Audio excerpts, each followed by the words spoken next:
بسم اللہ الرحمن الرحیم یا ایہا الذین آمنوا اتقوا اللہ ولتنظر نفس ما قدمت لغد واتقوا اللہ ان اللہ خبیر بما تعملون۔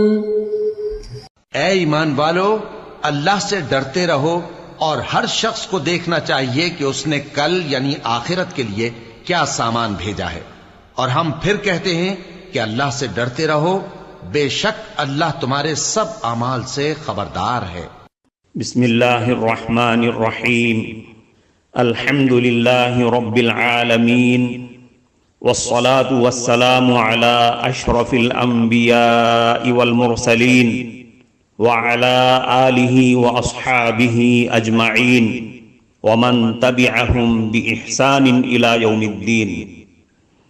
قابل صد احترام حضرات شائقین و شائقات سچا پیغام، السلام علیکم ورحمۃ اللہ وبرکاتہ۔ آج کی محفل میراث النبی کے نورانی پروگرام میں آپ کا استقبال ہے۔ اہلا و سہلا مرحبا۔ ہم آپ تمام حضرات و مستورات کا خیر مقدم کرتے ہیں۔ محترم حضرات و خواتین، تعلیم کا آغاز ہو رہا ہے۔ سب سے پہلے آداب تعلیم کا لحاظ کرتے ہوئے تعلیم کی طرف متوجہ ہو جائیں۔ پورے دھیان سے سننا، عمل کی نیت سے سننا اور تبلیغ کی نیت سے سننا، یعنی سنی ہوئی باتیں دوسروں تک پہنچانے کے جذبے سے سننا۔ چند خاص آداب تعلیم ہیں، امید ہے کہ آپ حضرات ان آداب کا ضرور خیال رکھیں گے۔ جزاکم اللہ۔ بسم اللہ الرحمن الرحیم۔ 500 سال کی عبادت پانی کے ایک گلاس کے عوض ختم ہو گئی۔ حضرت جابر رضی اللہ عنہ فرماتے ہیں، ایک دن حضور صلی اللہ علیہ وسلم مسجد میں تشریف لائے اور فرمایا، میرے پاس حضرت جبریل امین تشریف لے آئے تھے۔ آپ نے فرمایا، اے اللہ کے رسول، کوئی بھی بندہ اللہ کی رحمت کے بغیر جنت میں داخل نہیں ہو سکتا۔ اس کے بعد جبریل علیہ السلام نے بنی اسرائیل کے ایک عابد کا واقعہ سنایا۔ بنی اسرائیل کے ایک عابد نے اپنے شہر سے الگ ہو کر صرف عبادت کرنے کے لیے ایک جگہ کا انتخاب کیا اور آبادی سے دور پہاڑیوں میں اپنا ایک ٹھکانہ بنا لیا، سب سے الگ۔ اور اس زمانے میں رہبانیت بھی تھی، اہل و عیال اور تمام رشتہ داروں سے کٹ کر لوگ عبادتوں میں لگ جایا کرتے تھے۔ لیکن اسلام میں یہ چیز پسندیدہ نہیں ہے۔ بیوی بچوں کے حقوق ادا کرو، رشتہ داروں کے حقوق ادا کرو، پڑوسی کے حقوق ادا کرو، سب کے حقوق ادا کرتے ہوئے اللہ کی عبادت کرو۔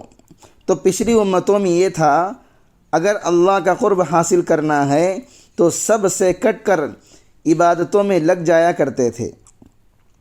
حضرت جبریل امین نے حضور صلی اللہ علیہ وسلم سے فرمایا، ایک عابد نے پہاڑیوں میں جا کر اپنا ٹھکانہ بنا لیا اور عبادتوں میں لگ گیا۔ اس زمانے میں لوگوں کی عمریں بہت زیادہ ہوا کرتی تھیں۔ وہ عبادت میں لگا رہا، اللہ نے اپنے فضل سے اس کے کھانے پینے کا انتظام بھی کر دیا، پہاڑ میں ایک چشمہ جاری فرما دیا اور وہاں انار کا ایک درخت اگ بھی گیا۔ جب یہ آدمی عبادت سے فارغ ہوتا تو درخت سے ایک انار لیتا اور چشمے سے پانی پی کر پھر عبادت میں لگ جایا کرتا۔ بڑے طویل عرصے تک وہ لگے رہا اور لمبے لمبے سجدے کرتا رہا، سجدہ ہی میں اپنا پورا وقت گزارتا۔ یہاں تک کہ ایک روایت میں آتا ہے کہ یہ سلسلہ 500 سال تک چلتا رہا۔ کیا کوئی معمولی بات ہے؟ آدمی 500 سال تک عبادت کرتا رہے، سب سے کٹ کر، اس کو سجدہ شکر کے علاوہ کوئی کام نہیں۔ سجدہ کرتے کرتے آخر میں اس نے سوال کیا، اے اللہ میری موت بھی سجدے میں ہی ہو اور سجدے کی حالت میں تیرے دربار میں حاضر رہوں۔ اللہ نے یہ دعا قبول کر لی، اس لیے کہ آدمی مخلص تھا۔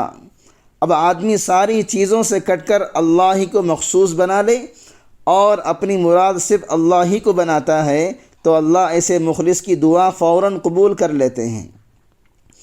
اللہ تعالیٰ کی شان کریمی مشرکین اور ملحدین یہاں تک کہ ابلیس کی بھی دعا قبول کر لی ہے، لہذا عابد کی بھی دعا اللہ تعالیٰ نے قبول کر لی۔ اب 1 سال تک آدمی سجدے میں پڑا رہے اور عبادت میں لگا رہے اور یہ دعا کر رہا ہے اللہ اس کو موت بھی سجدے کے حالت میں دے دے، تو اس کے ذہن میں یہ تھا اسی طرح سے اللہ مجھے بغیر حساب کتاب کی جنت میں داخل کر دے گا۔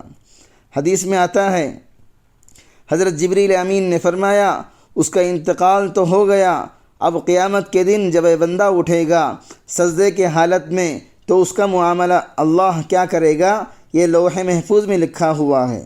اللہ اس بندے سے فرمائیں گے میرے فضل و کرم سے جنت میں داخل ہو جا۔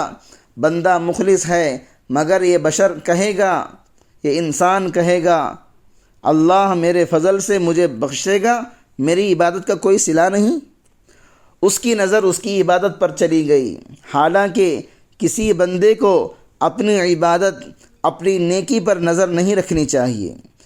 عبادت تو کرے مگر یہ سوچے کہ عبادت کا ہو جانا یہ توفیق الہی ہے، اس لیے کہ بغیر توفیق الہی کے کچھ بھی نہیں ہوتا۔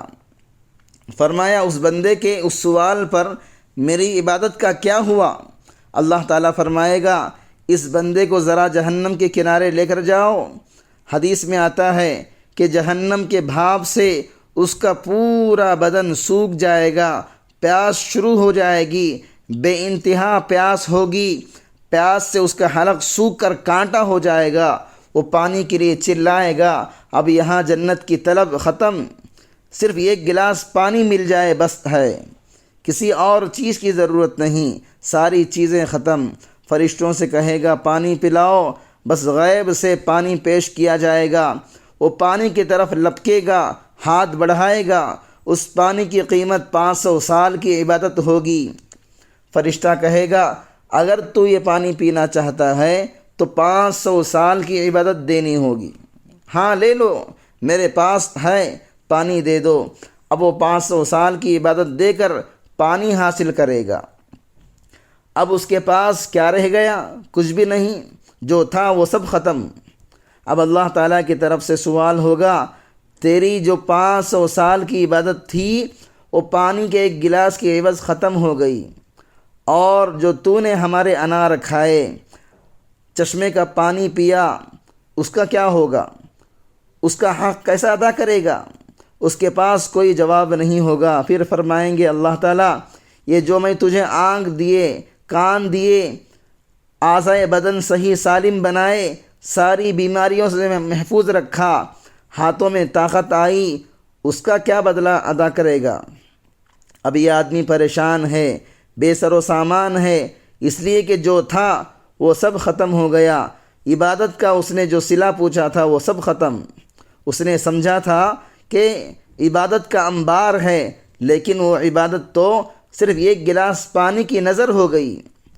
یہ جو اپنے فضل سے اللہ ہم کو نوازتے ہیں اس کا کوئی حق ہم سے ادا نہیں ہو سکتا، یہ محض اس کے فضل سے ہو رہا ہے۔ ان کی رحمت اور فضل و کرم سے ہم کھاتے پیتے سوتے جاگتے ہیں۔ کتنے ایسے لوگ ہیں جن کو زبان نہیں، کتنے کو پیٹ کی تکلیف ہے، کچھ کھا نہیں سکتے۔ تو یہ نعمتیں جو اللہ کا اپنے بندوں کو دینا اور بندوں کا اس کا استعمال کرنا، یہ محض اس کا فضل ہے۔ اب اتنی عبادت کرنے کے بعد بے سر و سامان رہ جائے گا۔ حق تعالیٰ شانو کی طرف سے بارہا سوال ہوگا، بول کیا حق ہے، کیا دے رہا ہے؟ اب اس کی زبان سے کچھ بھی ادا نہیں ہو رہا ہے۔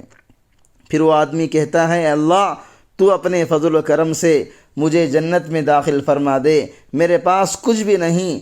تب اللہ تعالیٰ فرمائیں گے اب تو راستے پر آ گیا۔ محترم ناظرین کرام، اس دینی اور ایمانی بیان کو سننے کے دوران ہی اس کو لائک کر دیجئے اور شیئر بھی کر دیجئے تاکہ دوسرے بھی اس سے فائدہ اٹھا سکیں۔ اللہ آپ کو جزائے خیر عطا فرمائے۔ امت محمدیہ کے لیے اس واقعے میں سب سے بڑا سبق یہ ہے کہ کوئی بھی آدمی اپنی عبادتوں پر نظر نہ رکھے۔ یہ جو توفیق عمل صالح کی ملے گی اللہ کا فضل ہے، اگر بخشش ہوگی وہ بھی اسی کا فضل ہے، اگر خدا نخواستہ ہماری عبادتوں کے بھروسے کی وجہ سے ہم پکڑے گئے تو کیا ہوگا، کوئی ٹھکانہ نہیں ہے۔ اس لیے بنی اسرائیل کے اس آدمی کے واقعے کے اندر یہ سبق ملتا ہے کہ جب تک اللہ تعالیٰ کا فضل نہیں ہوگا تب تک نہ تو عمل کر سکتا ہے اور نہ ہی عمل قبول ہو سکتا ہے اور نہ ہی جنت میں داخل ہو سکتا ہے۔ اسی لیے عمل کرنے کے بعد بھی آدمی فضل الہی، رحمت الہی کا طلبگار رہے کہ اس کے بغیر کچھ بھی نہیں ہو سکتا۔ یہ ہماری عبادتیں جو ہیں، جو ذات بے عیب ہو، کبریائی جس کی شان ہو، رحیمی اس کی صفت ہو، آپ انصاف سے کہیے ایک سجدہ بھی ہماری زندگی کی عبادتوں کا اللہ کی شان کے لائق ہے؟ تاریخ کا ایک کلمہ بھی ادا نہیں ہو سکتا، بس چل رہا ہے، کام چلنے دو۔ کفارہ مجلس کی دعا پڑھ لیجئے۔ سبحانک اللہم و بحمدک اشہد ان لا الہ الا انت استغفرک و اتوب الیک۔ معزز شائقین و شائقات سچا پیغام،